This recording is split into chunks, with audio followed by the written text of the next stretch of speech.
السلام علیکم ورحمۃ اللہ وبرکاتہ۔ اس ویڈیو میں ہم لوگ اردو گرامر کو مکمل پڑھ لیں گے۔ بیچ 2021 کے لیے میں نے پڑھایا تھا اور اب 2022 والوں کے اگزام ہیں اور شاید پھر اسی سیریز سے 23 24 پتہ نہیں کتنے بیچز پڑھیں گے، اور امید کرتی ہوں کہ آپ لوگوں کو سمجھ میں آ رہا ہوگا۔ علامات ٹاپک ہے اور یہ علامت کی جمع ہے۔ علامت کا مطلب ہوتا ہے نشانی، انگلش میں اسے پنکچویشن مارکس کہا جائے گا، ٹھیک ہے۔ دیکھو انگلش گرامر میں جو بھی ہم لوگوں نے پڑھ رکھا ہے بس اسی کو اردو گرامر میں پڑھنا ہے۔ فجائیہ جذبہ اور کیفیت کے اظہار کے لیے لگایا جاتا ہے، یعنی جو ایکسکلیمیشن مارک ہے اس کو فجائیہ کہیں گے۔ اس کو ندائیہ بھی کہا جاتا ہے۔ فجائیہ اور ندائیہ دونوں سینونیمس ہیں، مترادفات ہیں، ٹھیک ہے، ایک ہی مطلب ہے، چاہے فجائیہ کہو یا پھر ندائیہ کہو، اور اس کو انگلش میں کہیں گے ایکسکلیمیشن مارک۔ جو بھی جذبے کے وقت یا پھر خوشی میں، غم میں، ڈپریشن میں، الگ الگ جو ایموشنز ہوتے ہیں اس وقت ہم لوگ الفاظ کے ساتھ جو بھی ایکسکلیمیشن مارک لگا کے تحریر میں لکھتے ہیں، کتابوں میں کہیں بھی پڑھیں گے جملوں کے ساتھ، تو اس طرح کے نشان کو ایکسکلیمیشن مارک یعنی اردو میں کہیں گے فجائیہ یا پھر ندائیہ۔ تفصیلہ، دیکھو تفصیلہ سے ہی سمجھ میں آ رہا ہے کہ یہ تفصیل سے بنا، اور تفصیل کا مطلب ہوتا ہے ڈیٹیل، ٹھیک ہے، ایک دم ڈیٹیل سے جو بھی بیان کیا جاتا ہے تو اس طرح ایک نشان لگا دیں گے، اور اس کے بعد تعریف ڈیفینیشن لکھتے ہیں نا تو اس طرح پہلے نشان لگاتے ہیں، تو یہ والا نشان اردو میں کہلائے گا تفصیلہ۔ کسی لمبے فہرست اور اقتباس کو پیش کرنے کے لیے اس کا استعمال کیا جاتا ہے، یعنی جو بھی ہمیں ڈیٹیل میں کسی چیز کو بتانا ہوگا یا پھر تعریف لکھنا ہے، ڈیفینیشن لکھنا ہے۔ فہرست کا مطلب ہوتا ہے کہ انڈیکس کو لکھنا ہے، تو پہلے وہاں پہ نا اس طرح کا نشان، تفصیل کا نشان لگا کر بیان کرتے ہیں۔ سوالیہ، جو کہ سوال سے بنا، اور سوال کویشچن کو کہتے ہیں، جہاں پہ بھی کویشچن ہو اس کے بعد کویشچن مارک لگایا جاتا ہے نا، تو اسی کویشچن مارک کو اردو میں سوالیہ کہتے ہیں۔ سوال کرنے کے بعد یہ علامت لگایا جاتا ہے، یعنی سوال کرنے کے بعد جو بھی کویشچن ہم لوگ کسی سے پوچھیں، لکھیں، تو اس کے بازو نا کویشچن مارک لگا دیا جاتا ہے تاکہ آگے والے کو سمجھ میں آئے کہ یہ ایک کویشچن ہے۔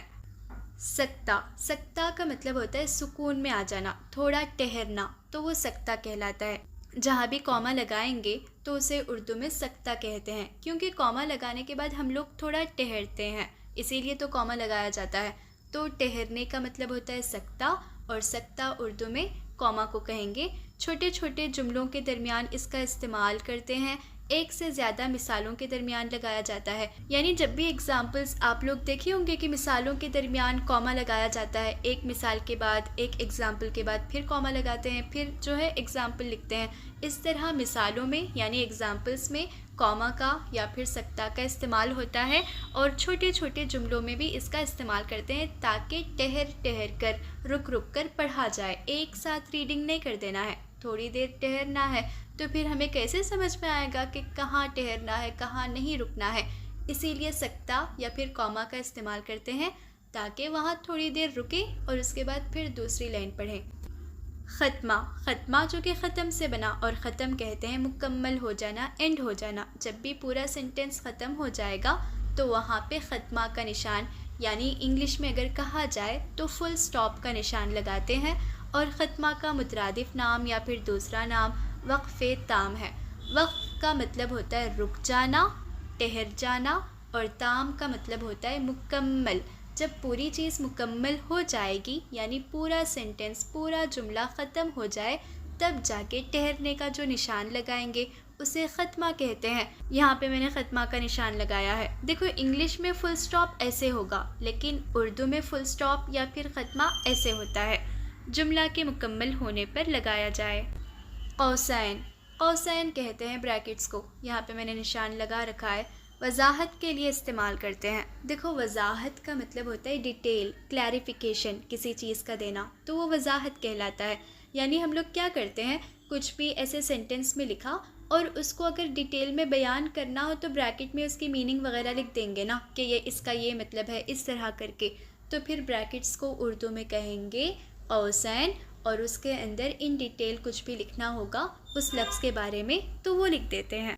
زنجیرہ، یہ علامت مرکب الفاظ کے درمیان لگائی جاتی ہے۔ دیکھو مرکب لفظ کسے کہتے ہیں، مفرد لفظ کسے کہتے ہیں، یہ میں نے اردو گرامر میں پڑھا رکھا ہے۔ اگر آپ سیریز کو فالو کر رہے ہو تو پھر آپ کو سمجھ میں آ رہا ہوگا کہ مرکب لفظ کیا چیز ہے، جس کے متعلق یہ خیال ہوتا ہے کہ اس علامت کے بغیر وہ علیحدہ علیحدہ سمجھے جاتے ہیں۔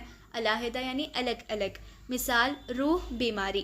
دیکھو اگر صرف روح اور بیماری ہوتا، یہاں پہ یہ والا نشان نہیں ہوتا، تو پھر ہم لوگ کیا سمجھتے؟ روح ہم لوگوں نے امور طبیعہ میں پڑھ رکھا ہے کہ وہ آکسیجن کو کہیں گے، اور بیماری ایک ڈیزیز کو کہتے ہیں۔ دونوں الگ الگ ہوا نا، آکسیجن کچھ اور ہے، ڈیزیز کچھ اور ہے۔ لیکن جب ہم لوگوں نے اس کے درمیان زنجیرہ کا یہ والی علامت لگا دیا تو اس کا مطلب ہو گیا کہ یہ دونوں آپس میں ریلیٹڈ ہیں، یہ دونوں آپس میں کنیکٹڈ ہیں، ٹھیک ہے؟ تو اس کا یہ مطلب ہم لوگ سمجھیں گے کہ ہاں اس کو روحانی بیماری ہے۔ اس طرح کر کے بات سمجھ میں آتی ہے۔ اگر یہ والی زنجیرہ علامت نہیں ہوتی تو پھر آکسیجن اور ڈیزیز اس طرح ہو جاتا، لیکن زنجیرہ کی یہ علامت ہے، نشانی ہے، اسی وجہ سے یہ دونوں آپس میں ریلیٹ کرنے والے الفاظ ہیں۔ ایسا ہم لوگوں نے سمجھا اور پھر اس کا مطلب نکلا کہ یہ کوئی روحانی بیماری ہے۔ واوین، کسی کے قول کو نقل کرتے وقت اس کا استعمال کرتے ہیں۔ دیکھو قول کہتے ہیں کسی کی کہی ہوئی بات، ٹھیک ہے؟ یعنی جیسے جالینوس کے قول ہیں، ارسطو کے قول ہیں، اس طرح کسی کی کہی ہوئی بات کو قول کہتے ہیں، یعنی ان کے جو بھی کہے ہوئے الفاظ ہیں، ان کے جو بھی کہے ہوئے جملے ہیں، ان کو قول کہا جائے گا۔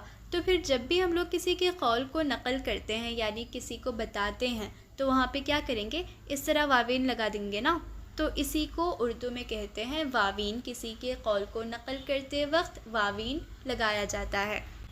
وقفہ، وقفہ کا مطلب ہوتا ہے ٹھہرنا، جملوں کے بڑے بڑے اجزاء کے درمیان استعمال کرتے ہیں۔ دیکھو ہم لوگوں نے سکتہ بھی پڑھا، سکتہ چھوٹے چھوٹے جملوں کے درمیان استعمال کرتے تھے۔ سکتہ کا مطلب بھی رکنا ہے، ٹھہرنا ہے، اور وقفہ کا مطلب بھی رکنا ہے، ٹھہرنا ہے۔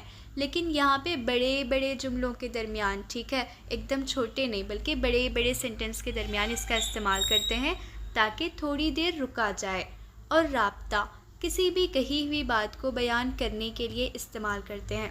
ویسے رابطہ تو کنیکشن کو کہتے ہیں، یعنی کسی کی کہی ہوئی بات کو کنیکٹ کرنے کے لیے اس طرح کا نشان استعمال کرتے ہیں۔ الحمدللہ اردو کا گرامر مکمل ہو چکا ہے۔ امید کرتی ہوں کہ اس سیریز سے آپ کو کچھ نہ کچھ تو فائدہ ضرور ہوا ہوگا۔